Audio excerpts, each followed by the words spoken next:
S ವಿಪಕ್ಷ ಮಾಡ್ತಾ ಇದ್ದ ಹನಿ ಟ್ರ್ಯಾಪ್ ಆರೋಪಕ್ಕೆ ಸದನದಲ್ಲೇ ಸಿದ್ದರಾಮಯ್ಯನವರು ಉತ್ತರವನ್ನ ಕೊಟ್ಟರು. ವಿಪಕ್ಷ ನಾಯಕರು ಏನೋ ಆರ್ ಅಶೋಕ್ ಆಗಿರ್ಬೋದು, ಪ್ರತಿಯೊಬ್ಬರು ಆರೋಪವನ್ನ ಮಾಡ್ತಾ ಇದ್ರು, ಅವರು ಘೋಷಣೆಯನ್ನ ಕೂಡ ಕೂಗ್ತಾ ಇದ್ರು. ಆ ಹನಿ ಟ್ರ್ಯಾಪ್ ಆರೋಪಕ್ಕೆ ಸದನದಲ್ಲೇ ಸಿದ್ದರಾಮಯ್ಯನವರು ಖಡಕ್ ಆಗಿ ಉತ್ತರವನ್ನ ಕೊಟ್ಟಿದ್ದಾರೆ. ಹನಿ ಟ್ರ್ಯಾಪ್ ವಿಚಾರದಲ್ಲಿ ಇವತ್ತು ಅದೇ ವಿಚಾರ ರಾಜಣ್ಣನವರು ಹೇಳಿದಾದ ನಂತರ ಅದೇ ವಿಚಾರ ಚರ್ಚೆ ಆಯಿತು. ಸಾಕಷ್ಟು ನಾಯಕರು ಈ ಕುರಿತು ಮಾತನಾಡಿದ್ದು. ಈ ಒಂದು ವಿಚಾರಕ್ಕೆ ಸಂಬಂಧಪಟ್ಟಂತೆ ಸಿದ್ದರಾಮಯ್ಯನವರು ಉತ್ತರವನ್ನ ಕೊಟ್ಟಿದ್ದು, ಹನಿ ಟ್ರ್ಯಾಪ್ ಯಾರನ್ನೂ ರಕ್ಷಿಸುವ ಪ್ರಶ್ನೆನೇ ಇಲ್ಲ ಈ ಹನಿ ಟ್ರ್ಯಾಪ್ ವಿಚಾರದಲ್ಲಿ ಅಂತ ಹೇಳಿ ಸಿದ್ದರಾಮಯ್ಯನವರು ಹೇಳಿಕೆಯನ್ನ ಕೊಟ್ಟಿದ್ದಾರೆ. ಯಾರನ್ನೂ ಕೂಡ ರಕ್ಷಿಸುವ ಮಾತೇ ಇಲ್ಲ ಹನಿ ಟ್ರ್ಯಾಪ್ ವಿಚಾರದಲ್ಲಿ. ಯಾರು ಅಂತ ಬಯಲಾದ್ರೆ ಶಿಕ್ಷೆ ಅಂತ ಸಿದ್ದರಾಮಯ್ಯನವರು ಉತ್ತರವನ್ನ ಕೊಟ್ಟಿದ್ದಾರೆ. ಹನಿ ಟ್ರ್ಯಾಪ್ ವಿಚಾರದಲ್ಲಿ ಯಾರನ್ನು ಕೂಡ ರಕ್ಷಿಸೋ ಪ್ರಶ್ನೆನೇ ಇಲ್ಲ ಅಂತ ಹೇಳಿದ್ದಾರೆ ಸಿದ್ದರಾಮಯ್ಯನವರು. ಪ್ರಭಾವಿ ನಾಯಕರೇ ಸಚಿವರೊಬ್ಬರಿಗೆ ಈ ಥರದ ಹನಿ ಟ್ರ್ಯಾಪಿಗೆ ಕಳಿಸ್ತಾರೆ ಅಂತಂದ್ರೆ ಸಾಮಾನ್ಯ ಜನರ ಏನ್ ಕತೆ ಅಂತ ಹೇಳಿ ವಿಪಕ್ಷದವ್ರ ಪ್ರಶ್ನೆ.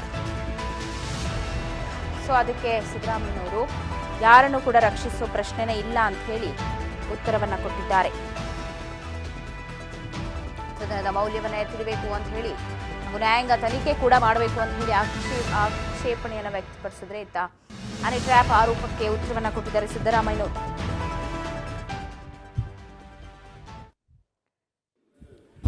ಸುನೀಲ್ ಕುಮಾರ್ ಅವರು ಎತ್ತಿರ್ತಕ್ಕಂಥ ಪ್ರಶ್ನೆ ನಾನು ಸದನದಲ್ಲಿ ಇರಲಿಲ್ಲ.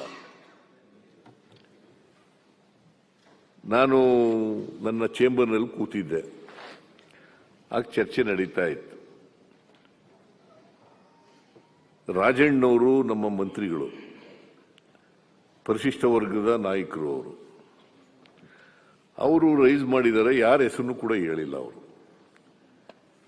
ಆ ಕಡೆಯವರು ಇರ್ಬೋದು, ಈ ಕಡೆಯವರು ಇರ್ಬೋದು, ಯಾರ ಹೆಸರನ್ನು ಹೇಳಿಲ್ಲ. ಅವರು ಹನಿ ಟ್ರ್ಯಾಪ್ ಆಗಿದೆ ಅಂತ ಹೇಳಿದ್ದಾರೆ. ಅದಕ್ಕೆ ನಮ್ಮ ಗೃಹ ಸಚಿವರು ಉತ್ತರ ಕೊಟ್ಟಿದ್ದಾರೆ. ಈಗಾಗಲೇ ಗೃಹ ಸಚಿವರು ಸದನದಲ್ಲಿದ್ದರು, ಅವರು ಉತ್ತರ ಕೊಟ್ಟಿದ್ದಾರೆ. ಈ ಬಗ್ಗೆ ಉನ್ನತ ಮಟ್ಟದ ತನಿಖೆಯನ್ನ ಮಾಡಿಸ್ತೇವೆ ಅಂತ ಹೇಳಿದ್ದಾರೆ.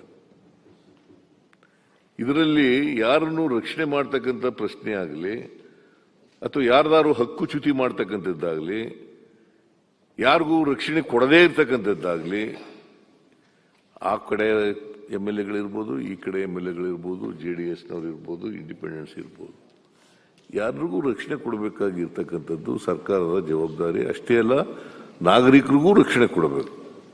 ಯಾರೇ ಕಾನೂನನ್ನ ಉಲ್ಲಂಘನೆ ಮಾಡಿದ್ರು ಕೂಡ ಅವರಿಗೆ ಶಿಕ್ಷೆ ಆಗಲೇಬೇಕು. ಕಾನೂನು ರೀತಿಯ ಕ್ರಮ ಆಗಲೇಬೇಕು.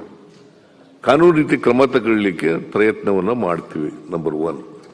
ಈಗಾಗಲೇ ನಮ್ಮ ಡಾಕ್ಟರ್ ಪರಮೇಶ್ವರ್ ಅವರು ಉತ್ತರ ಕೊಟ್ಟಿದ್ದಾರೆ. ನಾವು ಇದು ರಾಜಣ್ಣವರು ದೂರು ಕೊಡಲಿ, ನಾವು ಅದಕ್ಕೆ ಉನ್ನತ ಮಟ್ಟದ ತನಿಖೆ ಮಾಡಿಸ್ತೀವಿ, ಉನ್ನತ ಮಟ್ಟದ ತನಿಖೆ ಮಾಡಿಸ್ತೀವಿ ಅಂತ ಉತ್ತರ ಕೊಟ್ಟ ಮೇಲೆ ಮತ್ತೆ ಇದು ಉದ್ಭವ ಆಗಬೇಕಾದಂತ ಅಗತ್ಯ ಇಲ್ಲ. ಈ ಪ್ರಶ್ನೆ ಉದ್ಭವ ಆಗಬೇಕಾದಂತ ಅಗತ್ಯ ಇಲ್ಲ. ಯಾರಿಗೂ ರಕ್ಷಣೆ ಮಾಡಲ್ಲ. ಯಾರಾದರೂ ಇರಲಿ, ನಮ್ಮ ಪಾರ್ಟಿಯವರಾರು ಇರಲಿ, ನಿಮ್ಮ ಪಾರ್ಟಿಯವರಾರು ಇರಲಿ, ಅಥವಾ ಇನ್ಯಾವುದಾದ್ರು ಪಾರ್ಟಿಯವರಾರು ಇರಲಿ, ಯಾರೇ ಮಾಡಿದ್ರು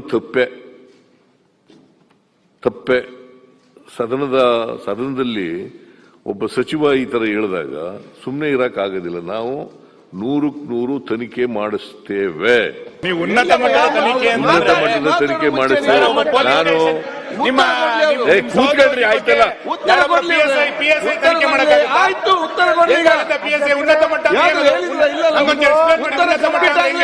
ಉತ್ತರ ಕಂಪ್ಲೀಟ್ ಆಗ ಉನ್ನತ ಮಟ್ಟದ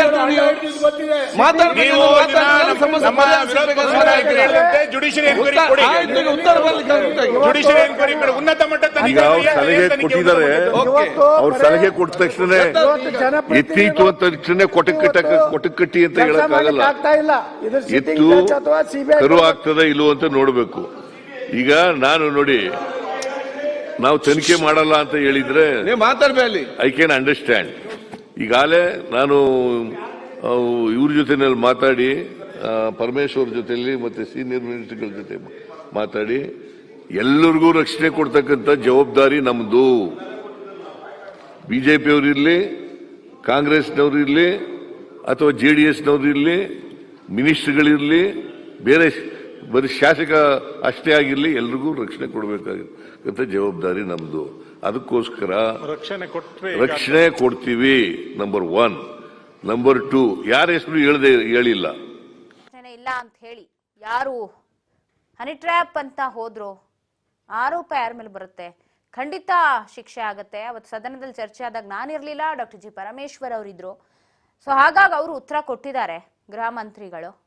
ಸೊ ರಕ್ಷಣೆ ಆಗಲ್ಲ, ತನಿಖೆ ಆಗತ್ತೆ ಅಂತ ಹೇಳಿ ರಿಯಾಕ್ಟ್ ಮಾಡಿದ್ದಾರೆ, ಟಾಂಗ್ ಕೊಟ್ಟಿದ್ದಾರೆ. ಬಗ್ಗೆ ಮತ್ತಷ್ಟು ಅಪ್ಡೇಟ್ಸ್ ಕೊಡ್ತಾರೆ ಪ್ರತಿನಿಧಿ ಬಸವರಾಜ್, ಫೋನ್ ಸಂಪರ್ಕದಲ್ಲಿದ್ದಾರೆ. ಬಸವರಾಜ್, ಇವತ್ತು ಸದನ ಕೊನೆಯ ದಿನ, 15ನೇ ದಿನ. ಇವತ್ತು ಬಜೆಟ್ ನಲ್ಲಿ ಬಹಳಷ್ಟು ಕೋಲಾಹಲಕ್ಕೆ ಕಾರಣ ಆಗಿದ್ದು ಹನಿ ಟ್ರ್ಯಾಪ್ ವಿಚಾರ.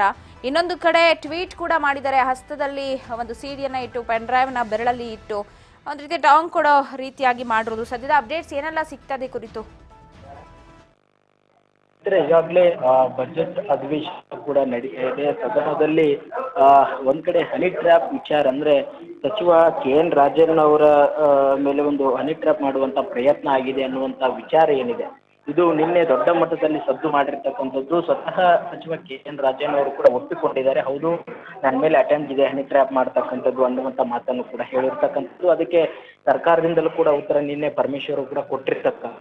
ಆದ್ರೆ ಇದನ್ನ CBI ತನಿಖೆ ವಹಿಸಬೇಕು ಅನ್ನುವಂಥದ್ದು ವಿಪಕ್ಷಗಳ ಪಟ್ಟು ಆಗಿರ್ತಕ್ಕಂಥದ್ದು. ಹಾಗಾಗಿ ಇವತ್ತು ಕೂಡ ಸದನ ಆರಂಭದಲ್ಲೇ ಕೂಡ ಬಿಜೆಪಿಯ ಸದಸ್ಯರು ಇದನ್ನ ಪ್ರಸ್ತಾಪ ಮಾಡಿ CM ಸಿದ್ದರಾಮಯ್ಯವರಿಂದ ಉತ್ತರ ಕೇಳಲಿಕ್ಕೆ ಕೂಡ ಪ್ರಯತ್ನ ಪಟ್ಟರು. CM ಸಿದ್ದರಾಮಯ್ಯವರು ಕೂಡ ಉತ್ತರವನ್ನ ಕೊಟ್ಟು ಒಂದ್ ಕಡೆ ಉನ್ನತ ಮಟ್ಟ ತನಿಸ್ತೇವೆ ಅನ್ನೋ ಮಾತನ್ನು ಕೂಡ ಹೇಳಿದ್ರು. ಆದ್ರೆ ಇದನ್ನ CBI ತನಿಖೆ ವಹಿಸಬೇಕು ಅನ್ನುವಂಥದ್ದು ಬಿಜೆಪಿ ನಾಯಕರ ಒತ್ತಾಯ ಆಗಿರ್ತಕ್ಕಂಥದ್ದು. ಈ ಬಗ್ಗೆ ದೊಡ್ಡ ಮಟ್ಟದಲ್ಲಿ ಪ್ರತಿಭಟನೆ ಮಾಡ್ಲಿಕ್ಕೆ ಮುಂದಾದ್ರು. ಆದ್ರೆ ಸದನದ ಒಳಗೆ ಬಾವಿಗಿಳಿದು ಒಂದು ಪ್ರತಿಭಟನೆಗೆ ಮುಂದಾದ್ರು. ಸ್ಪೀಕರ್ UT ಖಾದರ್ ಅವರ ಒಂದು ಪೀಠಕ್ಕೂ ಕೂಡ ಮುತ್ತಿಗೆ ಹಾಕುವಂತ ಪ್ರಯತ್ನಕ್ಕೂ ಕೂಡ ಮುಂದಾದ್ರು. ಕಾಗದಗಳನ್ನ ಎಸೆದ್ರು. ಸಾಕಷ್ಟು ಒಂದ್ ಕಡೆ ಈ ಸರ್ಕಾರ ಸಿಡಿಗಳ ಸರ್ಕಾರ, ಎಲ್ಲೋ ಒಂದ್ ಕಡೆ ಇದು ಸರಿಯಾಗಿ ಅನ್ನುವಂತ ಆಗ್ರಹವನ್ನು ಕೂಡ ಮಾಡಿದ್ರು.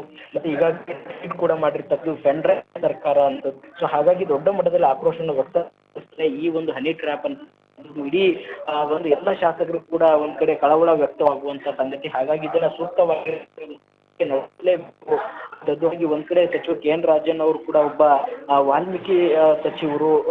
ಈ ಒಂದು ನಿಟ್ಟಿನಲ್ಲಿ ಯಾರು ಕೂಡ ಕಾಂಗ್ರೆಸ್ ಶಾಸಕರು ಅವ್ರ ಪರವಾಗಿ ಬರ್ತಾ ಇಲ್ಲ, ಒಂದು ಸದನದಲ್ಲಿ ಹೇಳಿರ್ತಕ್ಕಂಥ ಮಾತು. ಹಾಗಾಗಿ ನಾವೆಲ್ಲರೂ ಕೂಡ ಅವ್ರನ್ನ ರಕ್ಷಣೆ ಮಾಡುವಂತ ಪ್ರಯತ್ನ ಮಾಡಬೇಕು, ಅಥವಾ ಅವರ ಬೆಂಬಲಕ್ಕೆ ನಾವು ಹೋಗ್ಬೇಕು. ಹಾಗಾಗಿ ಇದು ಸಮಗ್ರವಾಗಿ ತನಿಖೆಯನ್ನ ಆಗಬೇಕು ಅನ್ನುವಂಥದ್ದು. ಇನ್ನೊಂದು ಕಡೆ ಬಿಜೆಪಿಯ ರಾಜ್ಯಾಧ್ಯಕ್ಷರಾಗಿರುವಂತ ವಿಜೇಂದ್ರ ಅವರು ಹೇಳ್ತಾರೆ, ಇದು ಒಬ್ಬ ಸಿಟ್ಟಿಂಗ್ ಜಡ್ಜ್ ಅವರ ಮುಖಾಂತರ ಒಂದು ತನಿಖೆ ಆಗ್ಬೇಕು, ನ್ಯಾಯಾಂಗ ತನಿಖೆ ಆಗ್ಬೇಕು ಅನ್ನುವಂಥದ್ದು ಕೂಡ ಆಗ್ರಹ ಇರುವಂತದ್ದು. ಹೀಗೆ ಹಲವು ರೀತಿಯಲ್ಲಿ ಬಿಜೆಪಿ ನಾಯಕರು ಕೂಡ ಈ ಹನಿ ಟ್ರ್ಯಾಪ್ ವಿಚಾರಕ್ಕೆ ಸಂಬಂಧಪಟ್ಟಂತೆ ದೊಡ್ಡ ಮಟ್ಟದಲ್ಲಿ ಪ್ರತಿಭಟನೆ ಮಾಡ್ಲಿಕ್ಕೆ ಕೂಡ ಮುಂದಾಗಿರ್ತಕ್ಕಂಥದ್ದು. ಪವಿತ್ರ.